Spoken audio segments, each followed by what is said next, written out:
So this is just a little get to know you, because yoga is a personal experience, and it's always fun to like learn a little bit about somebody that you're going to be spending some more time with. Thank you. The opportunity here is just to get to know each other a little bit and to allow the Imagine community to get to know a little bit about Jennifer and the TWOST community to kind of see where we're headed, and for the TWOST community to be like, Who's this crazy lady? Kristina lady? Yeah. Who is that? So hopefully we'll answer that question for you right now. Let's just start at the beginning. Tell me a little bit about your yoga journey. I was told for years and years, as like everybody, right? Everybody's told, you have to do yoga. And so for me, I've struggled with anxiety, panic disorder, PTSD, agoraphobia. So it kind of, you know how these things kind of rush and nest all. And it was always told to me to go practice yoga. And so I did at one point, and I went to some yoga studio way away, and I absolutely fell in love. Oh, you know what? Actually, the very first yoga studio the yoga class I ever took was at one of those huge gyms. Couldn't see the teacher. Music was super loud, scared the crap out of me. Yeah. Didn't go back for a long time. And then I went to a yoga studio, and it's just so different. And so that's kind of how my yoga journey began. And it wasn't long before I wanted to share it and became a yoga teacher. Yeah. What year did you get certified? I did my training at the Yoga Space here in Portland. And so I think my certification was like January 2014. And then I kind of came back to Imagine, and I was like, hey. And so she was like, come teach with me. So that's how that started. So then you became a teacher, and then it's that slippery slope into like, oh, this is so fun teaching. Owning a studio sounds fabulous and easy and something everyone wants to do. How did that happen? I love how you say that yoga studio ownership is so easy. It's very glamorous. I remember when I thought that it must be so easy. Yeah, it is extremely glamorous. Yeah, glamorous and complicated, and it's a passion project. My schooling, my university time is in business. And so I'm a business person. Imagine is the second or third business I've owned. And so it's kind of like, I didn't necessarily set out to be a yoga studio owner, but I loved working alongside Laura and being like, hey, let's change this, or we should do this. And her favorite phrase was, you should do this. And so she kind of gave me license to flex my business mind a little bit. And then when it became time for her to move on, it was much like this, where it was just an obvious and very organic progression. Yeah. I knew immediately when I got to know Kristina over the years. We got to know each other a little bit better during the pandemic when we were all, panic Zooming together, trying to figure out what to do, that she had that business side, which is kind of unusual in yoga studio ownerships. And so I immediately was like, oh yeah, I got you, girl. Like we just had like a similar background of this love of the yoga, but also understanding that owning a business is still owning a business. And how do we take like the beautiful 8 limbs of yoga and bring those into an actual business? Oh yeah, 100%. Also, you actually just touched on something there that I wanted to circle back to, is that like this partnership together this isn't our first rodeo together. What so many people don't understand is that navigating through the pandemic was one of the hardest things most of us have ever done as business owners, specifically businesses that are built on how many people you could squish into a room. So in the Portland metro area, 50% of the yoga studios went away for a variety of different reasons, but during the pandemic. And I know that you tagged me a lot. I tagged you a lot. Like there was this sense of building the Lake Oswego community together. It's like, no matter what, just practice yoga in on Zoom or whatever. And we had that commonality of vision. And it was implicit at the time. And I love that now it's become this very explicit thing. So, Yeah. Love that. To think that something so awesome came out of the pandemic is nice. I know. One good thing came out of it. No. Yeah. So another question I have for you, it's not on our list. I'm just going to spring it on you. Okay, I'm ready. What's your favorite class to teach? Like what is your, like if you could explain your teaching style and what are your classes like? So just like everybody else, specifically people who have anxiety, that we're supposed to really love yin and restorative and all these things. And in true fashion, I love teaching vinyasa. So I will teach it fast and sweaty if that's what people want. My community here doesn't love that. But I do love a solid vinyasa. Like you're moving with your breath with your movement, and you're going through very familiar sun salutations. That is one thing about me that is different than a lot of, maybe I don't know. Maybe that's my insecurity speaking. We'll see. You could tell me what you think. That my classes are not, like my vinyasa classes are not wildly creative. They're not wildly different from a Monday to a Wednesday, from a week to a week. You know that if you come to my class, you can expect this very specific arc, that it's going to go in a very somewhat predictable place. I often will ask people if they have requests, and maybe they have hips, maybe they want to do heart openers, maybe their neck's bothering them, and I can manipulate that around, with people who have taught for a long time. Yeah. But generally speaking, it's going to be very familiar. And so for people who need something new all the time, I'm not necessarily the teacher, but for people who need that continuity and comfort of, they don't have to worry that someone's going to throw massive curveballs at them. I'm that teacher. So. Okay, I love it. Yeah. Okay, so what are you most excited about for the future? Oh, I love this. I'm so excited about so many different things. So this idea of blending these two studios that already have such a passionate mission in the world. Like anybody who's going to teach yoga or own a yoga studio probably has a mission to serve the greater good. Okay. And now I just feel like the reach is going to be more. And my passion in terms of why I teach yoga, why I own a yoga studio, is to bring people together. And so bringing people together through the many teachings of yoga.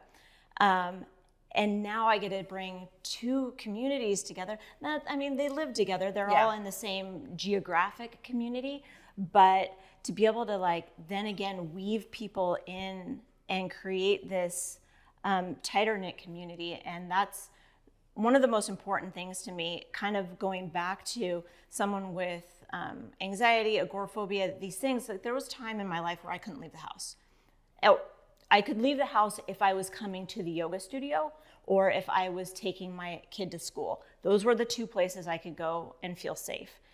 And so because of that, I decided that I needed to create the community here. It was already here, but it was still like kind of the way, you remember how it used to be where people would just come in and they would set their mat down and they would face forward and they wouldn't talk. And now it's like I started to encourage people to talk, to communicate to each other, to get to know each other, so that, not just for me, but so that as they go through life and they start needing support, or on the other side, when someone's really built up and has the space and the time and the bandwidth to be able to provide support, there's always going to be that give and that take. Yeah, that connection is so valuable. Yeah, and I've seen it. We've had several weather things over the last few years, between fires, the windstorm, the ice storm. gosh, we're just going to tick them off. Yeah. Specifically in our community, we have a community member who lives actually over in the Lake Forest area who had a tree fall through her house. And while I may not personally be able to be the one that goes in and saves the day, what we've done is we've created this fabric that we had multiple students here that helped her move, that made sure she was okay, that, you know, that helped, that another student created the GoFundMe, another one created a meal train. And it's like, that's one example, but I have about 5 or 6. Yeah. Yeah, that's that yoga community and that yoga spirit that just differentiates it from any other type of a business. And I think that's for me, it's why. That's the big why. Yeah. Okay, where did you grow up? Tell me a little bit about you, where you grew up, your little family dog situation. Oh yeah, Mr. Man here. So I grew up, I was born and raised here in Portland. I actually grew up in Gresham and then Milwaukee. I went to Clackamas High School like 850 million years ago, but I went there before it was cool, by the way, when it was the old Clackamas High School. Yeah, so I graduated there, put myself through Clackamas Community College, and then Concordia University is where I went for and did my business degree. Cool. Yeah. And tell us a little bit about Doggy, Dean. This is baby Dean. He has been around for forever. He looks like a little lab, but he is a boxer golden retriever. The golden retriever is where he gets his smarts, and he became kind of a studio dog because he's reactive to other dogs, and so we did major training, and then it was supposed to be training to put him in a place in a downstay and have him never break that. And I'm confident that he has that ability, and I'm confident that my student base does not. Yeah. So he always comes training in, the humans. Yeah. So he comes in and he greets everybody, and then he goes into the downstay for one class, only one of my classes, my Sunday night calm class.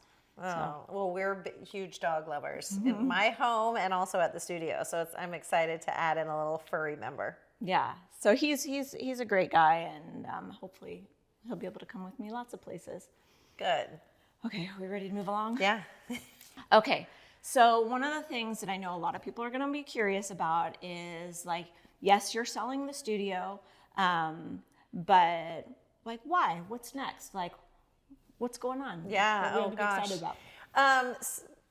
Why, first of all? Gosh, you never start a business with the idea of when you're going to sell it or when is like the next stage in life.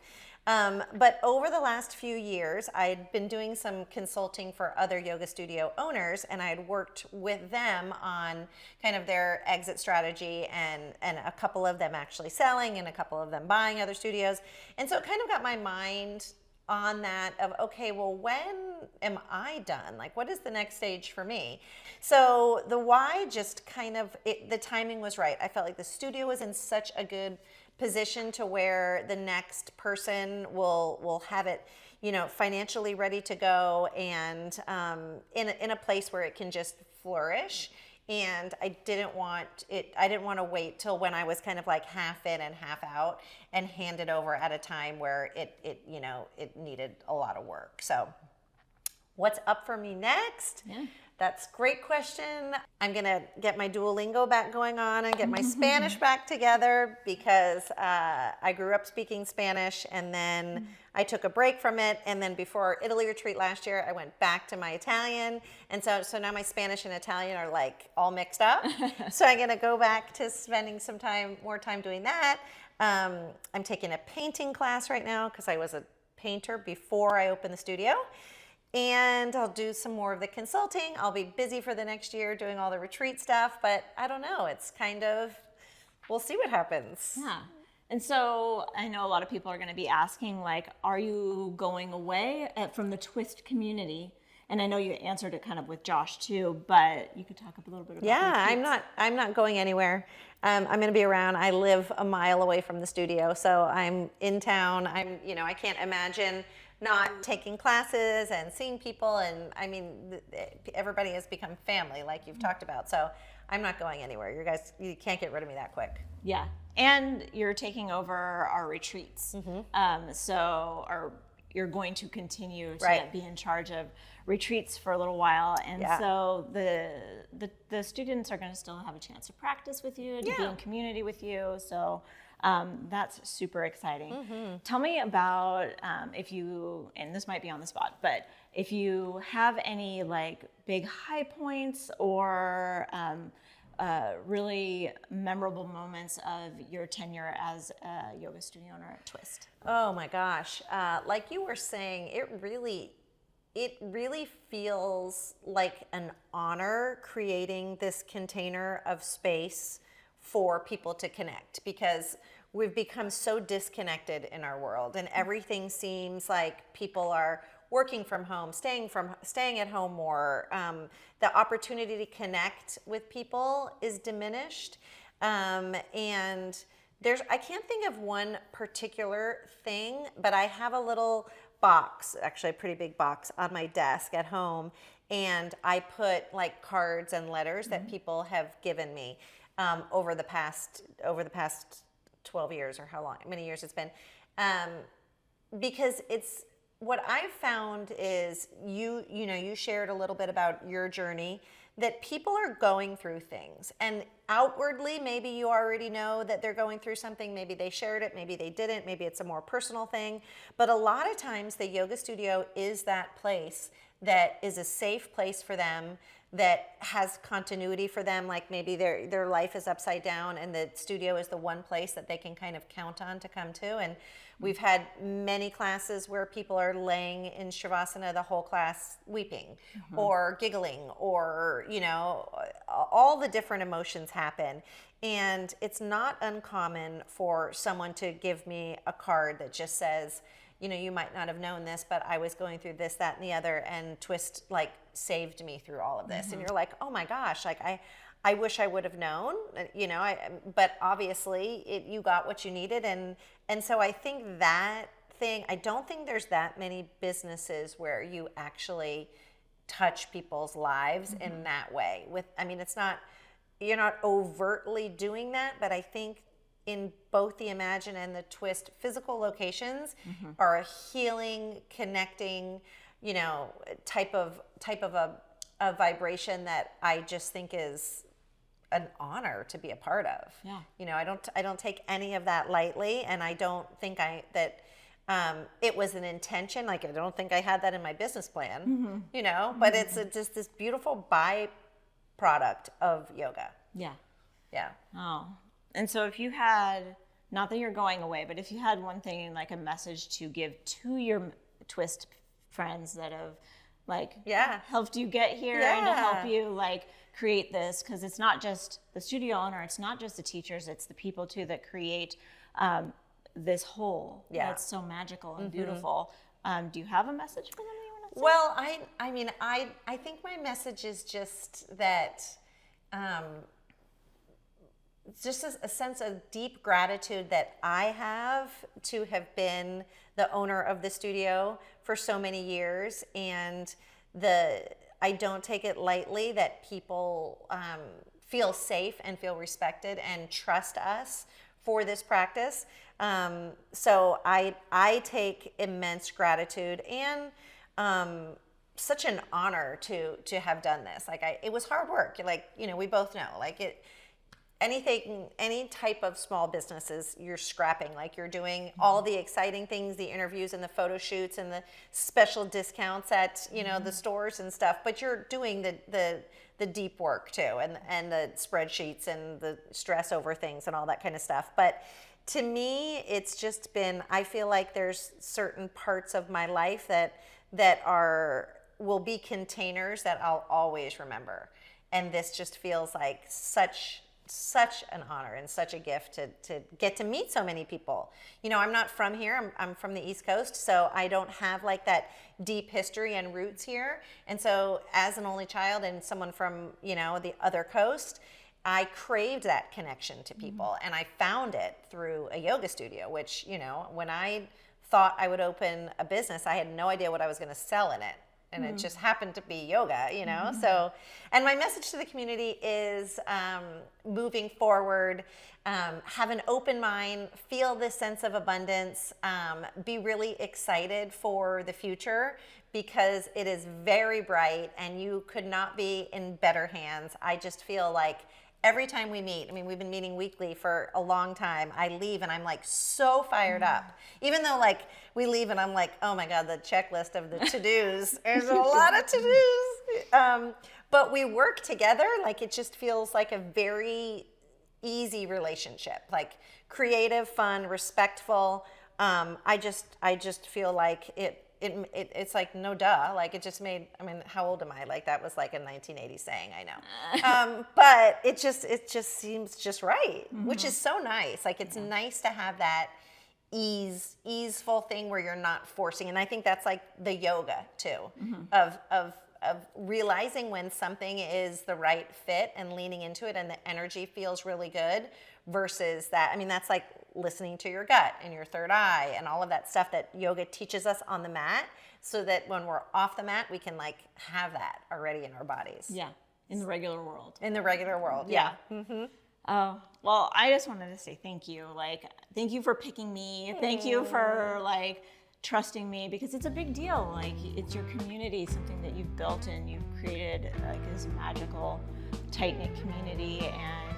And I won't let you down. I promise. I just love you and I'm so excited. Thank you. Thank you.